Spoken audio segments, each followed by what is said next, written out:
Hello students, welcome again. So in last lecture we discussed the group pteridophytes, in which we discussed the general features of pteridophytes. In today's lecture we are going to start a new division of plant kingdom, that is gymnosperms. So students, you can see the large trees on screen. ठीक है, आपको जो screen पे जो mobile की screen है उस पर जो लार्ज ट्रीज दिखाई दे रहे हैं वो क्या हैं आपके जिम्नोस्पर्म्स, और उसके आगे आपको क्या दिखाई दे रहा है, एक डायनासोर। ठीक है, तो जो जिम्नोस्पर्म्स थे वो कभी पूरी जो अर्थ है उस पर डोमिनेटिंग प्लांट्स थे। ठीक है, जैसे आज के दिन जो डोमिनेटेड प्लांट है अर्थ के ऊपर वो कौन है, एंजियोस्पर्म। ठीक है, ऐसे ही कभी जो जिम्नोस्पर्म्स थे वो पूरी अर्थ के ऊपर डोमिनेटिंग प्लांट थे। ठीक है, वो डोमिनेट करते थे पूरी प्लांट कम्युनिटी को। जैसे एक टाइम पे आप सभी को पता है कि जो पूरा वर्ल्ड था उसमें जो डोमिनेटिंग एनिमल था वो कौन था, आपका रेप्टाइल्स। ठीक है, और रेप्टाइल्स में भी कौन, डायनासोर्स। ठीक है, तो जुरासिक एज जो थी वो किसकी थी, रेप्टाइल्स की एज थी। ठीक है, तो उसी टाइम ऐसा माना जाता है कि जो आपके जिम्नोस्पर्म्स थे और जो डायनासोर थे उनका जो इवोल्यूशन था वो साथ साथ हुआ था। ठीक है, जो डायनासोर होते थे वो जो आपके जिम्नोस्पर्म्स थे उनके ऊपर डिपेंडेंट थे, जो हर्बीवोर डायनासोर थे। डायनासोर में भी दो कैटेगरी थी, हर्बीवोर जो सिर्फ प्लांट्स के ऊपर डिपेंड थे, और कार्निवोर जो मीट के ऊपर डिपेंड करते थे। वो जो हर्बीवोर डायनासोर होते थे उनको खा जाते थे। ठीक है, तो जो हर्बीवोर डायनासोर थे वो जिम्नोस्पर्म्स के ऊपर क्या करते थे, डिपेंड करते थे। ठीक है, क्लियर है। तो कई लोग ऐसा मानते हैं, डायनासोर के खत्म होने की तो कई सारी थ्योरीज हैं। ठीक है, कोई कुछ बोलता है कोई कुछ। उनमें से एक थ्योरी ये भी है कि जब आपके जिम्नोस्पर्म्स क्या है, जब एंजियोस्पर्म का इवोल्यूशन हुआ जिम्नोस्पर्म से, तो जो जिम्नोस्पर्म्स हैं उनको उन्होंने साइड कर दिया एंजियोस्पर्म्स ने, क्योंकि एंजियोस्पर्म्स जो होते हैं उनके अंदर ज़्यादा अडेप्टेबिलिटी होती है, वो वर्स्ट कंडीशन को ज़्यादा बेटर अडेप्ट कर पाते हैं।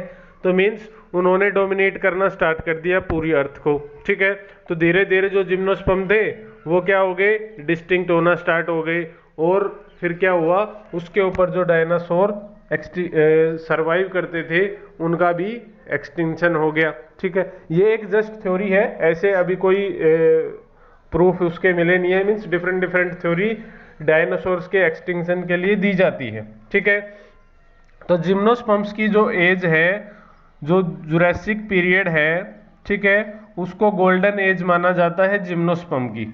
ठीक है, उसी टाइम आपका कौन थे, डायनासोर, जुरासिक एज में ही, और वही एज जिम्नोस्पर्म्स के लिए गोल्डन एज मानी जाती है, क्योंकि उस टाइम पूरे अर्थ पर आपको जिम्नोस्पर्म के फॉरेस्ट मिलेंगे। सबसे पहले जो फॉरेस्ट फॉर्म किए थे वो कौन से प्लांट ने किए थे, जिम्नोस्पर्म्स ने। आप देख सकते हो कि इनका साइज है वो कितना बड़ा है। ठीक है, क्लियर है। तो जो आपका एक जिम्नोस्पर्म है सिक्योवा, उसकी हाइट कितनी है, 400 फीट तक भी। ठीक है, तो आप देख सकते हो कि कितनी हाइट होगी, कितना लेंथ है उस जिम्नोस्पर्म की। ठीक है, तो ये आपके इसके अंदर कौन कौन से प्लांट आते हैं, श्रब जो झाड़ियाँ होती हैं, और आपके टॉल ट्रीज। ठीक है, आप इसको इसमें देखने को नहीं मिलेंगे, हर्बेशियस जो प्लांट है वो जिम्नोस्पर्म के अंदर नहीं होते। ठीक है, क्लियर है।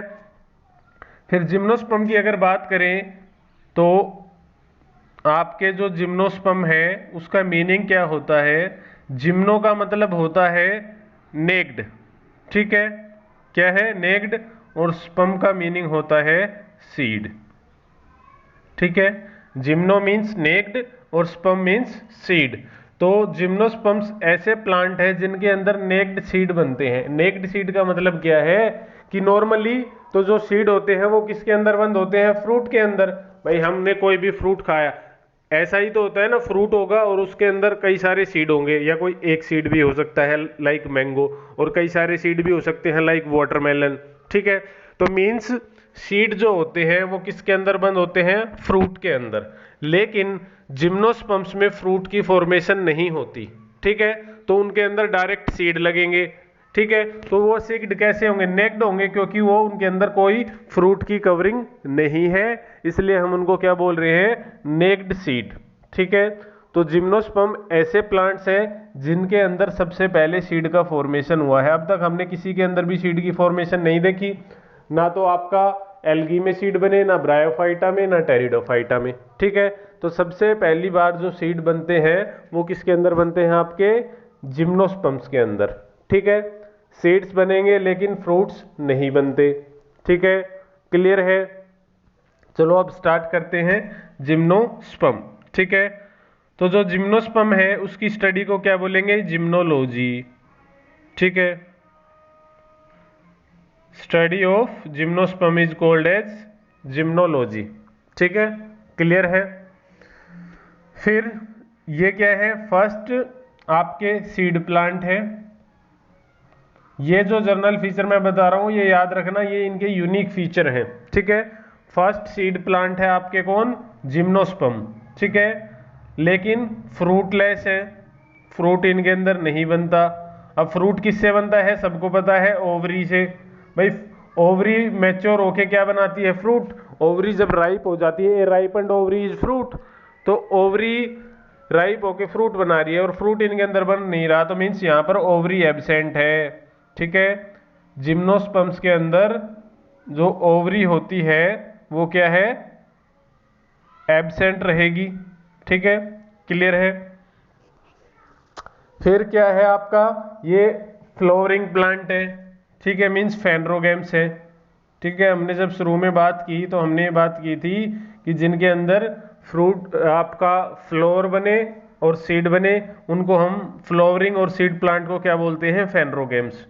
तो इनके अंदर फ्लोर भी बनते हैं और सीड भी बनते हैं जिम्नोस्पर्म्स के अंदर। तो ये फर्स्ट फेनरोगेम्स है, ठीक है, क्लियर है। एम्ब्रियोफाइटा है, ट्रैकियोफाइटा है, ठीक है, क्योंकि इनके अंदर आप कंडक्टिंग जाइलम और फ्लोएम प्रेजेंट होता है, ठीक है। वुड की फॉर्मेशन देखने को मिलेगी, मींस जाइलम प्रेजेंट है, जाइलम के अंदर सेकेंडरी ग्रोथ होती है, वो आप आगे पढ़ोगे 5th-6th लेक्चर में, चैप्टर में, कि सेकेंडरी ग्रोथ क्या होती है, वहां हम डिटेल में स्टडी करेंगे उस चीज को। तो यहाँ पर वुड की फॉर्मेशन होती है जिम्नोस्पर्म्स के अंदर, ठीक है, क्लियर है। अब देखो, plants in which ovules are not enclosed by any ovary wall. Ovule जो होता है वो कन्वर्ट होता है सीड में, ठीक है। ओवरी जो कन्वर्ट होती है वो बनती है फ्रूट, क्लियर है। अब ओवरी के अंदर होता है ओव्यूल, ठीक है, ये ओवरी है, इसके अंदर होगा ओव्यूल, ठीक है। तो ओवरी से तो बन जाएगा फ्रूट और इस ओव्यूल से बन जाएगा सीड, इसलिए जो फ्रूट होते हैं उसके अंदर सीड होते हैं। लेकिन जिम्नोस्पर्म में ये ओवरी प्रेजेंट नहीं है, डायरेक्ट ओव्यूल प्रेजेंट है, तो ओव्यूल से डायरेक्ट क्या बनेगा, सीड, ठीक है, क्लियर है। तो मीन्स ओव्यूल जो है वो ओवरी के वाल से कवर्ड नहीं है क्योंकि ओवरी एब्सेंट है, ठीक है। Remain exposed both before and after fertilization. जो ओव्यूल होगा वो एक्सपोज रहेगा, मीन्स बाहर की तरफ रहेगा, साफ दिखेगा हमें, क्यों दिखेगा, क्योंकि उसके ऊपर ओवरी की वाल नहीं है, ठीक है। तो ovule will remain expose both before fertilization and after fertilization. Fertilization से पहले भी वो एक्सपोज रहेगा और बाद में भी एक्सपोज रहेगा, कौन, ओव्यूल, ठीक है। The seeds that develop post fertilization are not covered. जो सीड बनेंगे इनके ऊपर यहाँ पर ओवरी की कवरिंग नहीं होती, मीन्स फ्रूट का फॉर्मेशन नहीं होता, तो इस तरह के सीड्स को क्या बोलेंगे, नेक्ड सीड्स, ठीक है, क्लियर है। फिर अगर प्लांट बॉडी की बात करें जिम्नोस्पर्म के अंदर, तो जिम्नोस्पर्म के अंदर कौन कौन आते हैं, इंक्लूड मीडियम साइज ट्री और टॉल ट्री और सर्ब्स, ठीक है। आपको मीडियम साइज के ट्री मिलेंगे, साइकस है, ठीक है, आपको टॉल ट्रीज मिलेंगे, पाइनस है, सिक्योवा है, और आपको श्रब्स मिलेंगे, मीन्स झाड़ीनुमा जो प्लांट होते हैं, झाड़ी की जितनी लेंथ होती है उस लेंथ के भी आपको श्रब्स मिलेंगे, ठीक है, क्लियर है। लेकिन इसमें कई जो ट्रीज होते हैं उनकी हाइट बहुत ज्यादा होती है, like sequoia one of the gymnosperm the giant redwood tree. Sequoia is one of the largest tree species. ठीक है, लार्जेस्ट जो ट्री है पूरे प्लांट किंगडम में वो कौन है? सिक्योवा। ठीक है, इसकी हाइट है वो कितनी है? Approx 400 foot. ठीक है, तो सिक्योवा है वो लार्जेस्ट ट्री स्पीसीज है प्लांट किंगडम के अंदर। क्लियर है? इसका अगर आप फोटोग्राफ देखना चाहें तो मैं आपको इसका फोटोग्राफ दिखाता हूं। किसका? इसको हम रेडवुड ट्री भी बोलते हैं। ठीक है, क्या बोलते हैं? Redwood tree. ठीक है, एक ये आपका ऐड नहीं हुआ, उसमें दिखाऊंगा आपको। ठीक है, तो आप देखोगे कि उसकी जो हाइट है वो बहुत ज्यादा है। ठीक है, जो रेडवुड ट्री होगा वो आपका क्या है? बहुत ज्यादा होगा। ये देखो, ये क्या है आपका? Redwood tree. ये तो जो पिक्चर है वो नीचे से ली गई है, नहीं तो आप अंदाजा लगा सकते हो कि इसकी हाइट कितनी होगी। ठीक है, ये बहुत जो विड्थ भी इसकी बहुत ज्यादा होती है और हाइट भी बहुत ज्यादा होती है। ये देखो, ये आपका रेडवुड ट्री है, इसके नीचे से रोड निकाल दिया गया है। ठीक है, क्लियर है? अब आप पूछोगे सर ये इसकी डेथ क्यों नहीं हुई? मीन्स इसमें कंडक्टिंग जो टिश्यूज है वो तो टूट गए होंगे, लेकिन जिसके अंदर सेकेंडरी ग्रोथ होती है, सेकेंडरी ग्रोथ बनती है डेड टिश्यूज से। ठीक है, तो इसको जो न्यूट्रिशन है वो मिलता रहेगा। ठीक है, इन साइड में जो कंडक्टिंग टिश्यूज होंगे उनसे। ठीक है, मिडल पार्ट होता है वो डेड टिश्यूज से बना होता है आपका, ट्रैकिड से। ठीक है, तो आप देख सकते हो कि इसकी कितनी विड्थ होगी, कितना चौड़ा है ये, कि इसके बीच से रोड भी निकल गया। ठीक है, तो मीन्स जो आपके रेडवुड ट्री हैं वो क्या है? बहुत ज्यादा हाइट में और लेंथ में आपका मीन्स क्या होते हैं? बहुत ज्यादा लंबे होंगे और विड्थ में चौड़े भी होते हैं। मीन्स गर्थ जो होती है उनकी बहुत ज्यादा होती है। ठीक है, क्लियर है? तो प्लांट बॉडी हमने देख लिया जाइंट। फिर देखते हैं इसकी रूट, स्टेम और लीफ में डिफरेंशिएटेड होगा। ये हम टेरिडोफाइटा में भी हमने देखा था कि जो प्लांट बॉडी थी वो रूट, स्टेम और लीफ में डिफरेंशिएटेड थी। यहाँ पर भी रूट, स्टेम और लीफ में डिफरेंशिएटेड होगी। यहाँ पर हमें टैप रूट सिस्टम देखने को मिलता है। ठीक है, फर्स्ट टाइम जो हमें टैप रूट सिस्टम किसके अंदर देखने को मिलेगा? जिम्नोस्पर्म्स के अंदर। टैप रूट सिस्टम में क्या होता है? ये आपका प्लांट है तो यहां पर एक मेन रूट निकलेगी। ठीक है, और यहां पर होंगे आपके रूट हेयर्स। ठीक है, इस सिस्टम को बोलते हैं टैप रूट सिस्टम। ठीक है, ये कौन सा है? Tap root system. इससे पहले जो आपके टेरिडोफाइट्स थे उनके अंदर क्या था? Fibrous root system. Fibrous root system में क्या है? ये प्लांट है और ऐसी कई सारी रूट्स होंगी, कोई मेन रूट नहीं होगी। ये सभी रूट मेन रूट का काम करती हैं। जैसे आपने कभी व्हीट का प्लांट देखा हो, उसको उखाड़ के देखा हो, तो उसमें आपको ऐसे बहुत सारे रूट्स दिखाई देती हैं। ठीक है, वो होता है फाइब्रस रूट सिस्टम। लेकिन जिम्नोस्पर्म जो है उनके बार पहली बार ऐसा टैप रूट सिस्टम देखा गया था कि उसमें एक जो थी वो मेन रूट थी। ठीक है, और इससे अब एडवेंटिशियस रूट्स हैं वो निकल सकती हैं।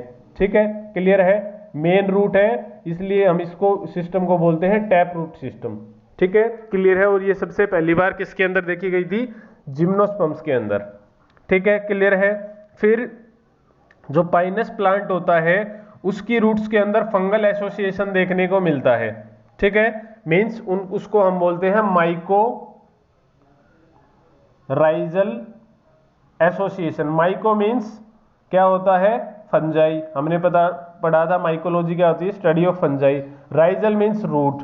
ठीक है, तो जो माइकोराइजल एसोसिएशन है उसमें क्या होता है? जो आपका पाइनस है उसकी रूट्स के अंदर क्या प्रेजेंट होती है? आपका फंजाई। क्यों रहती है? क्योंकि इसकी जो रूट्स होती हैं वो कमजोर होती हैं पाइनस की, तो उसको एब्जॉर्प्शन बढ़ाने के लिए किसकी हेल्प लेनी पड़ती है? फंजाई की। ठीक है, क्लियर है? फंजाई को बदले में क्या मिलता रहेगा? फूड मिलता रहेगा, क्योंकि प्लांट फोटोसिंथेसिस करेगा तो फूड तैयार करेगा। ठीक है, फिर साइकस है एक प्लांट इसी का, जिम्नोस्पर्म्स में मेन प्लांट है आपके पाइनस और साइकस। ठीक है, क्लियर है? आगे जब हम क्लासिफिकेशन पढ़ेंगे तब भी स्टडी करेंगे। तो साइकस जो होता है उसकी रूट्स के अंदर क्या प्रेजेंट होते हैं? कुछ साइनोबैक्टीरिया। Example Nostoc, anabaena. ठीक है, क्या है? नोस्टोक और एनाबीना, ये साइनोबैक्टीरिया है। ये साइकस की रूट्स के अंदर रहते हैं, उन रूट्स को बोलते हैं कोरोलॉइड रूट्स। ठीक है, उन रूट्स को क्या बोलते हैं? Coralloid roots.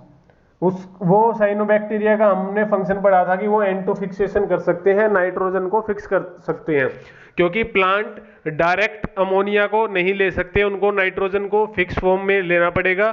जो सिंपल फॉर्म होगी नाइट्रेट या नाइट्राइट, उस फॉर्म में वो नाइट्रोजन को प्लांट ले सकते हैं, लेकिन प्लांट खुद से नाइट्रोजन फिक्स नहीं कर सकते। इसीलिए जो आपका साइकस है उसकी रूट्स के अंदर क्या प्रेजेंट होते हैं? साइनोबैक्टीरिया, जो उनके लिए नाइट्रोजन को फिक्स करने का काम करते हैं। ठीक है, क्लियर है?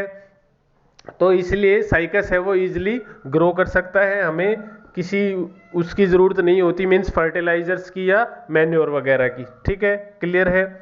तो ये थे दो एग्जाम्पल साइकस का और पाइनस का। दोनों की रूट्स में, एक की रूट में फंगल एसोसिएशन है, एक की रूट में साइनोबैक्टीरिया की एसोसिएशन है। ठीक है, क्लियर है? फिर स्टेम की बात करते हैं। जो स्टेम है जिम्नोस्पर्म्स की वो कैसी है? The stems are unbranched. Cycas के केस में जो स्टेम है वो अनब्रांच्ड है और पाइनस के केस में वो ब्रांच्ड है। ठीक है, जैसे पाइनस और सिड्रस, इनके केस में जो ब्रांच स्टेम होगी वो ब्रांच्ड होगी। ठीक है, अब ब्रांच और अनब्रांच का तो मतलब पता है। अगर स्टेम सीधी जा रही है मीन्स उसमें ब्रांचिंग नहीं है, तो ये है आपका अनब्रांच्ड। और अगर स्टेम है उसके अंदर ऐसे ब्रांचिंग है तो वो क्या होगी? आपकी ब्रांच। ठीक है, क्लियर है? एग्जाम्पल हमने देख लिए। अब बात करते हैं लीफ की। लीफ इंपॉर्टेंट है in case of gymnosperm. Leaf में भी सिंपल और कंपाउंड। ठीक है, लीफ है वो सिंपल भी हो सकती है, कंपाउंड भी हो सकती है। चैप्टर 5 में हम मॉर्फोलॉजी में सब कुछ डिस्कस करेंगे, लीफ के टाइप, स्टेम के टाइप, रूट के टाइप, सब कुछ आपको वहां और क्लियर हो जाएगा। अभी यहाँ जस्ट इतना याद रखो कि लीफ है वो सिंपल भी हो सकते हैं और कंपाउंड भी हो सकते हैं। ठीक है, साइकस जो प्लांट है उसमें पिन्नेट लीफ है वो परसिस्ट रहते हैं कई सालों तक। ठीक है, कई सालों तक वही लीफ परसिस्ट रहेंगे, मीन्स उसके साथ जुड़े रहते हैं। Leaf in gymnosperm are well adapted to withstand extreme of temperature, humidity and wind. कि जो जिम्नोस्पर्म्स के अंदर लीफ होते हैं वो एक्सट्रीम कंडीशंस को टॉलरेट कर सकते हैं, हाई टेम्परेचर को, ह्यूमिडिटी को और विंड को। ठीक है, क्लियर है? तो मीन्स वो जीरोफिटिक कंडीशंस को भी आपका अडेप्ट कर सकते हैं। ठीक है, इन कोनिफर्स, कोनिफर मीन्स आपका पाइनस। ठीक है, कोनिफर्स में कौन आता है? आपका Pinus. In conifers the needle like leaves reduce the surface area, thick cuticle and sunken stomata help to reduce water loss. अब सिंपल सी बात क्या है, जो पाइनस प्लांट होता है वो होता है xerophytic plant. Xerophytic plants means वो ऐसे एरिया में ग्रो करता है जहां वाटर की अवेलेबिलिटी कम होगी। ठीक है, मीन्स जहां वाटर कम अवेलेबल होगा तो उसके जो लीफ होंगे वो नीडल में कन्वर्ट हो जाएंगे। नीडल मीन्स एक तो लीफ ऐसी हो और एक लीफ ऐसी हो। ठीक है, तो इससे वाटर ज्यादा लॉस होगा, इससे वाटर लॉस कम होगा। ठीक है, दूसरा इसका फायदा क्या है कि कई बार जो पाइनस है वो हिली एरियाज में ग्रो करते हैं, माउंटेन्स पे, तो वहां पर आइस होती है, आइस रेन होती है। ठीक है, तो जब बर्फ पड़ेगी तो ये इसका जो एरिया है वो ज्यादा है, तो मीन्स इसके ऊपर जब बर्फ जमेगी तो ये टूट के नीचे गिर सकता है। इस पर कम जमेगी तो लीफ है वो टूटेगा नहीं। ठीक है, तो ये जीरोफिटिक कंडीशंस में ग्रो करते हैं, मीन्स वाटर कम अवेलेबल है, तो इसीलिए इनके अंदर थिक क्यूटिकल होती है। ठीक है, जो लेयर होगी लीफ के बाहर मीन्स क्यूटिकल वो थिक होगी जिससे वाटर लॉस कम हो। ठीक है, और स्टोमेटा भी संकन होते हैं। संकन मीन्स धसे हुए। अगर बाहर की तरफ स्टोमेटा होंगे, आपने पढ़ा होगा स्टोमेटा 10th क्लास में, तो आपको पता है स्टोमेटा जब ओपन होते हैं तो उससे वाटर लॉस होता है। ठीक है, तो वाटर बाहर की तरफ सरफेस में बाहर की तरफ प्रेजेंट होंगे तो वाटर लॉस ज्यादा होगा। अगर वो अंदर धसे होंगे तो लाइट अंदर कम जा पाएगी और कम ओपन होंगे, उससे वाटर लॉस कम होगा। ये सारे जितने भी हैं needle like leaves, thick cuticle, sunken stomata, ये प्लांट को हेल्प करते हैं किसमें? To reduce water loss. Water loss को रिड्यूस करने में हेल्प करते हैं। ठीक है, क्लियर है? फिर ये हो गया आपका लीफ है वो भी दो तरह के होंगे, हमें पता है, माइक्रोस्पोरोफिल और मेगास्पोरोफिल। ठीक है, इनके अंदर स्केली लीव्स भी देखने को मिलते हैं हमें। अगर वैसे टाइप की बात करें तो लीफ दो टाइप के हैं। ठीक है, एक है आपका स्केली लीव्स। स्केली लीव्स कहीं भी किसी भी प्लांट में प्रेजेंट हो, उनका काम होता है प्रोटेक्शन का। प्रोटेक्शन मीन्स एनिमल से प्रोटेक्ट करना, उनके अंदर स्केल्स प्रेजेंट होंगे, थॉर्न्स लाइक कांटे जैसे, ठीक है, वो उनको प्रोटेक्शन प्रोवाइड करते हैं। क्लियर है? तो ये है कुछ फीचर्स आपके किसके, जिम्नोस्पर्म्स के। फिर अगर हम बात करें डेवलपमेंट ऑफ स्पोर, ठीक है, अब हमें पता है कि जब हमने टेरिडोफाइटा पढ़े थे तो उसमें जो आपका कैटेगरी थी आपकी, उसमें हेट्रोस्पोरी आना स्टार्ट हो गई थी, मीन्स दो तरह के स्पोर बनना स्टार्ट हो गए थे, माइक्रोस्पोर मेल वाला और मेगास्पोर फीमेल वाला, ठीक है। तो इनके अंदर भी हेट्रोस्पोरी प्रेजेंट होती है, मीन्स दो तरह के स्पोर बनेंगे, मेगास्पोर और माइक्रोस्पोर, ठीक है। माइक्रोस्पोर जो होगा वो मेल गैमेटोफाइट बनाएगा, मेगास्पोर जो होगा वो फीमेल गैमेटोफाइट बनाता है, ठीक है। क्लियर है? The gymnosperm are they produce haploid microspore and megaspore. हमें पता है दो तरह के स्पोर बनेंगे, दोनों कैसे होंगे, हैप्लॉइड, ठीक है। मेन प्लांट जो होती है बॉडी जिम्नोस्पर्म की, याद रखना 2n होगी, मीन्स स्पोरोफिटिक होती है, ठीक है। जो मेन प्लांट बॉडी होगी जिम्नोस्पर्म की वो क्या होती है, स्पोरोफिटिक 2n। आपके टेरिडोफाइट्स की भी क्या थी, स्पोरोफिटिक 2n, ठीक है। क्लियर है?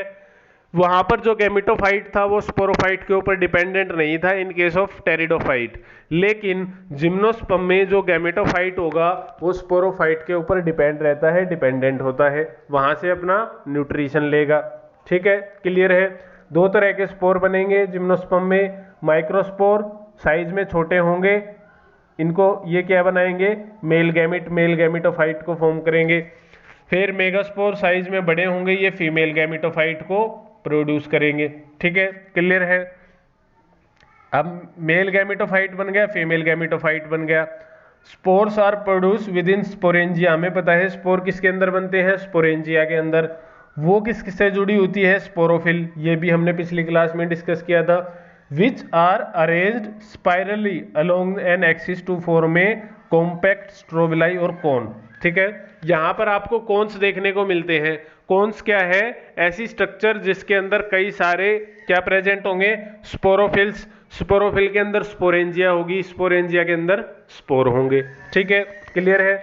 तो इसके अंदर जो कोन्स होते हैं वो आपको डिफरेंट दिखाई देंगे, मीन्स मेल कोन अलग होगा, फीमेल कोन अलग होगा, ठीक है।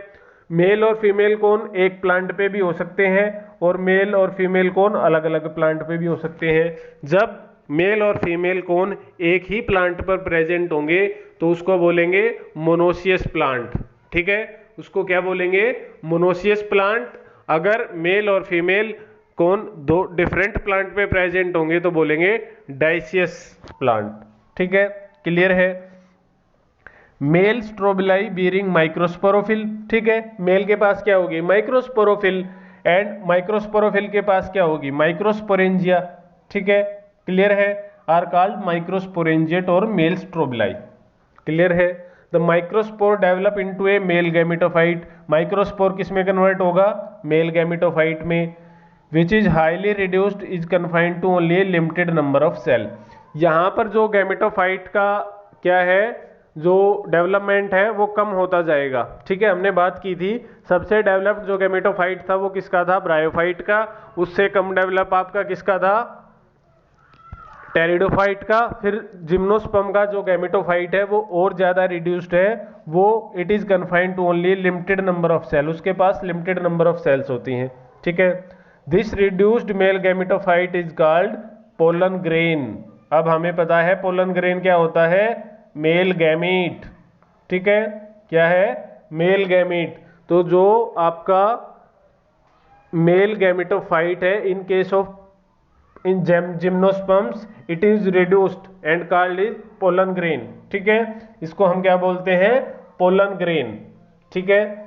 बाकी का हम कल करेंगे, लेक्चर ज़्यादा हो जाएगा, ठीक है। तो इसको हम दो पार्ट्स में कवर कर लेंगे क्योंकि हमें थोड़ा जो पाइनस है और साइकस है उसको थोड़ा डिटेल में देखना है, उनके बारे में कंपैरिजन कई बार पूछा जाता है, मीन्स क्वेश्चन है वो कंपैरेटिव एस्पेक्ट में पूछ लिया जाता है कि इसके अंदर जिम्नोस्पर्म में पाइनस में ये प्रेजेंट होता है, साइकस में ये प्रेजेंट होता है। मीन्स वो दो मेन ग्रुप है जिम्नोस्पर्म के, साइकाडेल्स एंड कोनिफरेल्स। साइकाडेल्स में आता है आपका साइकस और कोनिफरेल्स में आता है पाइनस। कोनिफर जो फॉरेस्ट होते हैं उसमें कौन डोमिनेंट होता है आपका पाइनस। ठीक है, तो एक बार सम अप करते हैं। हमने क्या क्या पढ़ा कि हमने देखा जिम्नोस्पर्म्स जो है वो फर्स्ट स्पर्मेटोफाइटा है। स्पर्मेटोफाइटा मीन्स सीड, ठीक है, फाइटा मीन्स प्लांट, ऐसे प्लांट जिनके अंदर सीड सबसे पहली बार फॉर्म हुए वो स्पर्मेटोफाइटा है। कौन? जिम्नोस्पर्म। सबसे पहली बार सीड बनते हैं जिम्नोस्पर्म के अंदर, लेकिन सीड है वो ओवरी से कवर नहीं होते, मीन्स फ्रूट नहीं बनता, तो फ्रूटलेस सीडेड प्लांट होते हैं। कौन? जिम्नोस्पर्म। सीड कैसे होंगे? नेक्ड सीड मीन्स ओव्यूल है, उसके बाद ओवरी की कवरिंग नहीं होगी, इससे जो ओव्यूल होगा वो एक्सपोज रहेगा, मीन्स साफ साफ हमें बाहर से दिखाई देगा, फर्टिलाइजेशन से पहले भी और फर्टिलाइजेशन के बाद भी। ठीक है, क्लियर है। मेन प्लांट बॉडी स्पोरोफिटिक है, 2n है। ठीक है, गैमेटोफाइट है वो स्पोरोफाइट पे डिपेंडेंट रहेगा। क्लियर है, ठीक है। साइज की बात करें तो मीडियम साइज ट्री भी होते हैं जिम्नोस्पर्म में, लार्ज साइज ट्री भी होते हैं और सर्ब्स भी होते हैं, लेकिन हब आपको नहीं हर्बेशियस जो प्लांट है वो जिम्नोस्पर्म में देखने को नहीं मिलेंगे, मीन्स छोटी हाइट वाले जो प्लांट होते हैं वो जिम्नोस्पर्म में देखने को नहीं मिलेंगे। ठीक है, फिर कुछ जिम्नोस्पर्म है उनकी हाइट बहुत ज़्यादा लंबी हो सकती है, जैसे कि हमने एग्जाम्पल लिया सिक्योवा का, वो लार्जेस्ट ट्री है पूरे प्लांट किंगडम का। ठीक है, जो सबसे बड़ा प्लांट है वो कौन है? सिक्योवा। उसकी हाइट है अप्रोक्सीमेट 400 फीट। ठीक है, 400 फीट उसकी हाइट है और उसकी गर्थ भी देखी हमने। क्लियर है, तो मींस जो हाइट है, और एक बार जो आपके जिम्नोस्पर्म्स थे उनकी जो गोल्डन एज है वो क्या है? Jurassic age. जिस टाइम आपके डायनासोर्स प्रेजेंट थे उस टाइम पूरे अर्थ पर कोनिफोरस फॉरेस्ट फैले हुए थे, मीन्स जिम्नोस्पर्म सी जिम्नोस्पर्म्स दिखाई देते थे चारों तरफ। ठीक है, फिर एंजियोस्पर्म का इवोल्यूशन हो गया तो उनकी जो पॉपुलेशन थी, स्पीसीज थी, वो एक्सटिंक्ट होना स्टार्ट हो गई। ठीक है, फिर अगर हम बात करें रूट की तो सबसे पहले जो टैप रूट सिस्टम है वो हमें जिम्नोस्पर्म के अंदर देखने को मिला। ठीक है, फिर जो उनकी रूट्स है वो एसोसिएशन में भी रहती है, जैसे आपका पाइनस है। ठीक है, पाइनस के अंदर फंगल एसोसिएशन है, साइकस के अंदर कोरोलोइड रूट्स है, वो हमने देखा क्या होती हैं। ठीक है, क्लियर है। फिर अगर हम बात करें तो वेस्कुलर बंडल इनके अंदर भी प्रेजेंट होते हैं, लेकिन जो वेसल्स है जाइलम के अंदर वेसल्स एब्सेंट रहेंगी और आपका जो है फ्लोएम के अंदर सीव ट्यूब एब्सेंट रहती है जिम्नोस्पर्म में भी। ठीक है, क्लियर है। लेकिन एक ग्रुप होता है जिम्नोस्पर्म का निटेल्स। ठीक है, क्या होता है? निटेल्स। निटेल्स में कुछ प्लांट स्पीसीज ऐसी होती है जिनके अंदर वेसल्स आपको देखने को मिलेंगी। ठीक है, क्लियर है। मोस्ट ऑफ दी जो जिम्नोस्पर्म होते हैं उनके अंदर वेसल्स एब्सेंट रहती हैं, लेकिन निटेल्स एक ऐसा ग्रुप है जिसके पास वेसल्स प्रेजेंट है। एक्सेप्शनल केस है, याद रखना, पूछा जाता है। ठीक है, क्लियर है। स्टेम की हमने बात की, स्टेम ब्रांच्ड भी हो सकती है, अनब्रांच्ड भी हो सकती है। फिर लीफ देखा हमने, लीफ है वो नीडल लाइक है। स्टोमेटा संकन है, मीन्स ये पाइनस के केस में मिलेगा आपको, लीफ नीडल लाइक दिखेंगे, संकन स्टोमेटा होंगे, क्यूटिकल थिक होगी to reduce the water loss, क्योंकि वो जीरोफिटिक प्लांट है, वाटर की अवेलेबिलिटी कम है, तो ऐसे प्लांट्स में जो क्यूटिकल है वो थिक होगी और संकर स्टोमेटा होंगे वो अंदर प्रेजेंट होंगे, धसे हुए होंगे, ताकि वाटर का लॉस है वो मिनिमम हो और नीडल लाइक शेप लीफ वो ले लेते हैं वाटर के लॉस को कम करने के लिए। ठीक है, क्लियर है। फिर हमने बात की स्पोरिक डेवलपमेंट की, या आपका मेल गैमेटोफाइट है और फीमेल गैमेटोफाइट है। ठीक है, क्लियर है। तो इसके अंदर आपको मेल कोन्स दिखाई देंगे और फीमेल कोन। मेल और फीमेल कोन एक पे प्रेजेंट है, मोनोसियस, डिफरेंट पे प्रेजेंट है डाइसियस। मेल कोन के अंदर क्या प्रेजेंट होगा? मेल स्ट्रोबिलाई बोलते हैं हम मेल कोन को, मेल स्ट्रोबिलाई भी बोलते हैं। उसके अंदर क्या होगा? माइक्रोस्पोरेंजिया बोलते हैं। माइक्रोस्पोरेंजिया के अंदर क्या होंगे? माइक्रोस्पोर्स बनेंगे। ठीक है, माइक्रोस्पोर किस में डेवलप होंगे? आपका माइक्रोस्पोर क्या बनाएंगे? Male gametophyte. ठीक है, और मेल गैमेटोफाइट जो होता है इन केस ऑफ जिम्नोस्पर्म वो रिड्यूस्ड होता है। वो क्या होता है? उसके अंदर बहुत कम सेल्स प्रेजेंट होती हैं, उसको हम बोलते हैं पोलन ग्रेन। ठीक है, जो मेल गैमेटोफाइट है, रिड्यूस्ड मेल गैमेटोफाइट, उसको हम क्या बोलते हैं? Pollen grain. ठीक है, यहाँ तक आज हमने कवर कर लिया है, बाकी का जो होगा वो हम नेक्स्ट लेक्चर में कवर करेंगे। ठीक है students, so thank you for listening me, take care, bye bye.